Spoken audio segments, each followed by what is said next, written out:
जय हिंद, जय श्री राम, नमस्कार। आज बात जगत गुरु कृपालु जी महाराज की चौथी वीडियो पर। इससे पहले जो 3 वीडियो बनी उन वीडियो को आप लोगों का बहुत प्यार मिला। पहली वीडियो जो उनकी बायोग्राफी बनी, दूसरी वीडियो जिनके बारे में मैंने बताया कि उनकी परिषद द्वारा क्या समाज सेवा की जा रही है, और तीसरी वीडियो उनके बचपन के बारे में। आज उनके बचपन से आगे निकलकर जब वो काशी विद्या परिषद में पहुंचे और श्री राम कृपालु से जगत गुरु कृपालु जी महाराज के रूप में जग में विख्यात हुए, और जब उन्होंने अपने ज्ञान से काशी के विद्वानों को चकित करके रख दिया, और काशी के विद्वान उन्होंने कहा कि हम काशी के विद्वान बृहस्पति को चुनौती देते हैं, हम काशी के विद्वान भले ही किसी के सामने नतमस्तक नहीं होते, लेकिन आज ये अल्पायु के सामने जगत गुरु कृपालु जी के सामने मैं नतमस्तक हूं।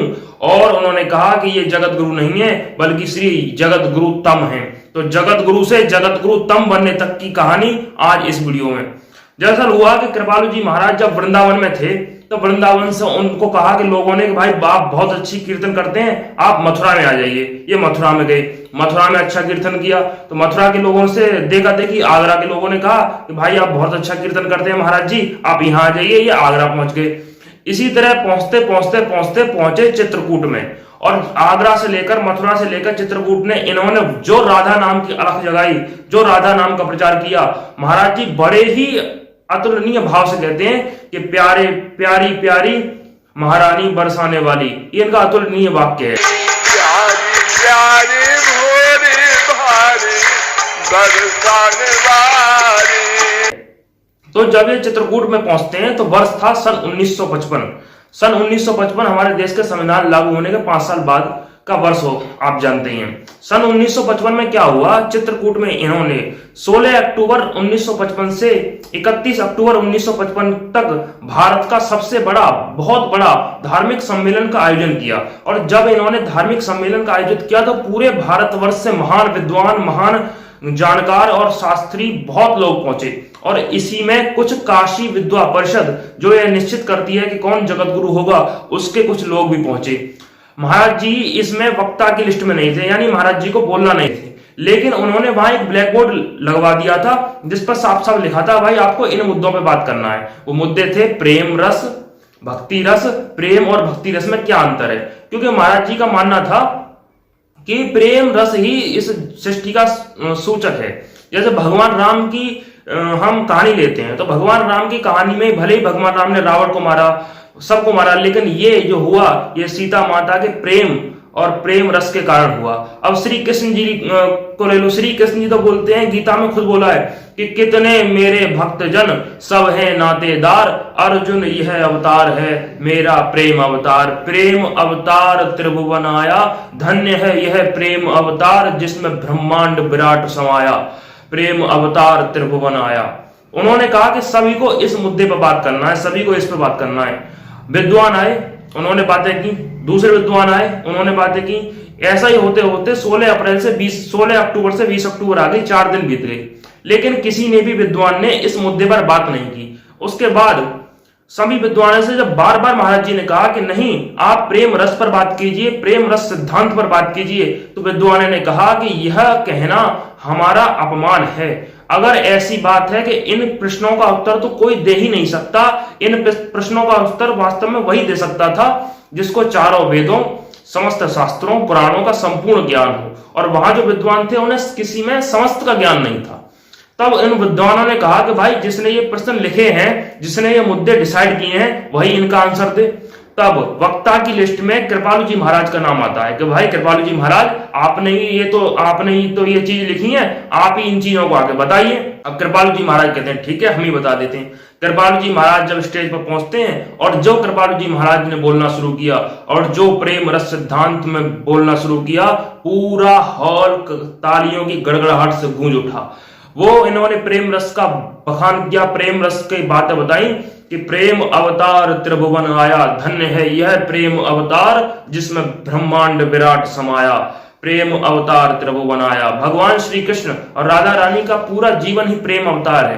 प्रेम की परिभाषा समझनी है तो कभी भी अंग्रेजी के शब्द LOVE लव इसको मत रखिएगा। यह तो LOVE केवल एक शरीर से दूसरे शरीर को जोड़ने वाला एक घृत शब्द है। प्रेम अवतार जो भगवान श्री कृष्ण और राधा रानी के द्वारा दिया गया है प्रेम, वो प्रेम केवल चैतन्य का प्रेम है।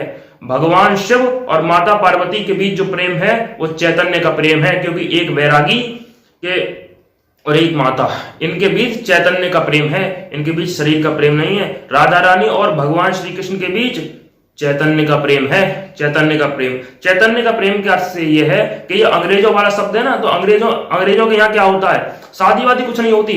वो कोई बालक अपने घर पूछेगा कि वहां फादर डे होता है, क्योंकि वहां बच्चे को पता ही नहीं उसका फादर कौन है। लेकिन हमारे देश में जो चैतन्य प्रेम है उसमें क्या है कि अगर जिससे प्रेम किया है वो सशरीर है तो भी उससे उतना ही प्रेम है, उसके कोई रोग हो जाए तो भी उससे इतना ही प्रेम है, जबकि उसके कोई रोग हो जाता है, वो किसी रोग से दूषित हो जाए तो प्रेम कम नहीं होता, प्रेम और बढ़ जाता है, और जो हवस होती है और जो मक्कारी होती है वो कम हो जाती है। तो प्रेम रस, प्रेम इस चीज को कहते हैं, प्रेम और लव। कुछ लोग कहते हैं LOV, लव माने प्रेम, ये प्रेम नहीं है। प्रेम हमारे देश में, हमारे शास्त्रों में जो बताया गया है वो भगवान श्री कृष्ण के द्वारा बताया गया है। प्रेम अवतार है जग सारा, धन्य है यह प्रेम अवतार, जिसमें ब्रह्मांड विराट समाया। भगवान श्री कृष्ण ने तो गीता में खुद कहा है कि मेरे तक पहुंचने का सबसे आसान मार्ग है भक्ति मार्ग, और भक्ति मार्ग में ईश्वर से प्रेम मार्ग। इसलिए भगवान श्री कृष्ण कहते हैं कि भले ही कठोर साधना मत करो, लाठी जो टेक टेक चलते पग एक एक, वो भी पहुंच जाते हैं परम पद विशिष्ट को, सभी प्राप्त करते हैं अपने अपने इष्ट को। तो इस तरह महाराज जी ने वहां पर जब प्रेम रस का सिद्धांत दिया तो सभी बहुत प्रभावित हुए।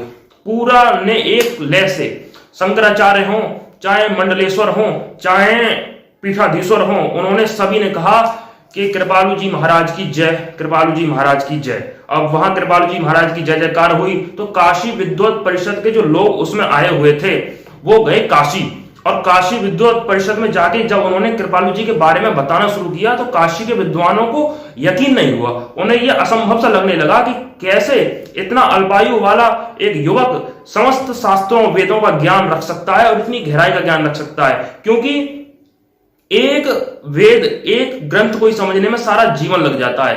अब आगे बढ़ें, इससे पहले मैं तुम्हें आपको बता देता हूं कि काशी विद्वत परिषद क्या है। दरअसल काशी विद्वत परिषद 200 वर्ष पुरानी 500 विद्वानों की एक संस्था है, जिसमें हर शास्त्र का, हर ग्रंथ का अलग अलग प्रकांड विद्वान बैठता है, और वो प्रकांड विद्वान किसी एक इंसान को पूरी जांच पड़ताल करने के बाद ये निश्चित करता है कि भाई हाँ, ये इंसान जगत गुरु होगा। ये है काशी विद्वत परिषद, ये काशी में स्थित है। अब इतना काम हो जाने के बाद जब बहुत तारीफ हुई, लेकिन वहां के लोगों को यकीन नहीं हुआ। अब वर्ष आता है अगला 1956 में भी महाराज जी ने चित्रकूट में एक और सम्मेलन का आयोजन किया। इस सम्मेलन में सभी लोगों को बुलाया गया, सभी का नाम वक्ताओं में रखा गया। कृपालु जी महाराज का नाम भी इस बार वक्ताओं में था। अंत में एक व्यक्ति और आता है, उसका नाम था राजनारायण। ये काशी विद्वत परिषद के जनरल सेक्रेटरी थे और शास्त्रात्म महारथी थे। वो आए, उन्होंने कहा कृपालु जी महाराज ने जब उनको आते देखा तो उनका नाम भी वक्ता की लिस्ट में 22वें नंबर पर उनका नाम रख दिया। पहले 21 लोग थे, 22वें लोग पर इनका नाम रख दिया। उन्होंने कहा कृपालु जी आप सबसे पहले बोलेंगे। कृपालु जी ने कहा ठीक है, हम सबसे पहले बोल लेंगे। जब कृपालु जी महाराज ने स्टेज पर चढ़कर बोलना शुरू किया तो राज नारायण जी एक हाथ में कॉपी पेन लेकर बैठ गए कि जब ये कृपालु जी महाराज प्रवचन देते हैं तो ये देख लेता हूं कि भाई इन्होंने कोई गलती नहीं तो नहीं की है कि गलती छांटूंगा। कृपालु जी महाराज बहुत देर तक बोलते रहे, प्रेम अवतार पे बोला, सब पे बोला, सब शास्त्रों पे बोला, और अंत में जब राजनारायण जी उठे तो उनकी कॉपी खाली की खाली रह गई, कॉपी में उनके में कुछ नहीं आया। अगले दिन राजनारायण जी का नंबर था, वो राजनारायण जी ने बोलना शुरू किया। आज कृपालु जी महाराज कॉपी पेन लेकर बैठे। अगले दिन राजनारायण जी का नंबर था, जब राजनारायण जी ने बोलना शुरू किया तो आज कृपालु जी महाराज कॉपी पेन लेकर बैठ गए। हम देखते हैं इनके में क्या गलती है। लेकिन राजनारायण जी ने वहां प्रवचन देने की जगह उस मंच से कृपालु जी महाराज का बखान और उनकी बातें बताना शुरू किया, उनका सम्मान करना शुरू किया, उनका आदर करना शुरू किया। उन्होंने कहा कि यहाँ के लोगों का यह सौभाग्य है कि इतना ज्ञानी व्यक्ति उनके बीच है। इस ज्ञानी व्यक्ति ने तो कठिन से कठिन शास्त्रों की चीजों का इतनी सरल भाषा में अनुवाद कर दिया है कि उसे हर कोई समझ सकता है। दरअसल ये बात सत्य भी है, कृपालु जी महाराज ने अपने जो ग्रंथ लिखे हैं वो इतनी सहज और सरल भाषा में है कि एक गांव का देहाती इंसान भी उनको पढ़ेगा तो समझ सकता है। गांव का देहाती इंसान वेद पुराणों को पढ़े तो समझ में भले ही उसके ना आए, लेकिन कृपालु जी महाराज के जब वो काव्य को पढ़ता है तो आसान भाषा में लिखा हुआ है, बिल्कुल समझ में आ जाता है। इसके बाद राजनारायण जी ने कह दिया कि भाई आप काशी आइए।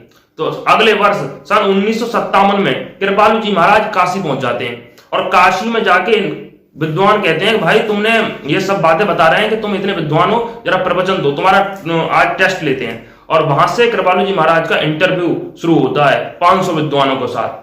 9 दिन लगातार उनका प्रवचन चलता है, लगातार उनका इंटरव्यू चलता है, लगातार उनकी परीक्षा चलती है और 9 दिन द्वारा 500 विद्वान जब उनको पूरी तरह जांच परख लेते हैं। यहां पर एक रोचक घटना भी हुई थी। उन्होंने कृपालु जी महाराज ने कहा था पहले कि गीता और वेद ये सर्वज्ञ शुद्ध हैं, और अगले दिन बताया कि गीता और वेद में सर्वज्ञ ये गलती है। गलती को फिर दूसरे वेद से शुरू किया, इसको इससे सुधारा, यानी इतनी गहराई से जानकारी दी कि वहां के लोग, वहां के काशी विद्वा परिषद इनके ज्ञान से अभिभूत हो गई। और फिर अगले दिन इन लोगों ने सभी में मिलकर कहा ये इंसान अतुलनीय है, इसके हृदय में तो स्वयं भगवान कृष्ण विराज चुके हैं, इसके अंदर तो स्वयं श्री कृष्ण विराज चुके हैं, इसके अंदर तो राधा, इसके ऊपर तो राधा रानी का वो कृपा है, इससे हम शास्त्रार्थ क्या करें। शास्त्रार्थ तो इंसान से किया जाता है, इसकी वाणी से तो ऐसा लगता है कि स्वयं भगवान बोल रहे हैं, ये इंसान तो अद्भुत है। और फिर 14 जनवरी मकर संक्रांति के दिन 1957 में एक मत से 500 विद्वानों के द्वारा कृपालु जी महाराज को जगत गुरु की उपाधि से विभूषित किया गया। और उस समय के अध्यक्ष, फोटो आपको दिख रहा है, इस फोटो के ऊपर साफ साफ लिखा हुआ है कि काशी विद्वत परिषद अध्यक्ष श्री गिरिधर जी और जगत गुरु तम उपाधि, यानी इनके अध्यक्ष जगत गुरु ने कहा कि ये सिर्फ जगत गुरु नहीं है, ये जगत गुरु तम है, यानी जगत गुरुओं में भी उत्तम। ऐसा सम्मान काशी में, ऐसा सम्मान इतिहास में ना तो किसी को आज तक मिला था और ना उसके बाद आज तक मिला है। ऐसा सम्मान तो जगत गुरु कृपालु जी महाराज को ही मिल चुका है। यहां से श्री राम कृपालु से शुरू हुई ये गाथा कृपालु जी महाराज होते हुए आज जगत गुरु कृपालु जी महाराज समेत जगत गुरु तम तक पहुंच चुकी है। इनको काशी विद्वा परिषद में 2 बातें बताई गई, एक तो ये जगत गुरु तो हैं ही, जगत गुरु तम है, और दूसरा इनको उपाधि दी गई भक्ति योग रसा अवतार, यानी भक्ति रस के अवतार। इनकी तो पुस्तक भी है, एक है प्रेम रस सिद्धांत, एक है प्रेम रस मदिरा। और इतना ज्ञान अर्जित करने के बाद, इतना पढ़ाई लिखाई करने के बाद जगत गुरु कृपालु जी महाराज ने इन समस्त बातों का जब निचोड़ निकाला है, तो वो निचोड़ जानते हैं क्या निकल के आया है? वो निचोड़ निकल के आया है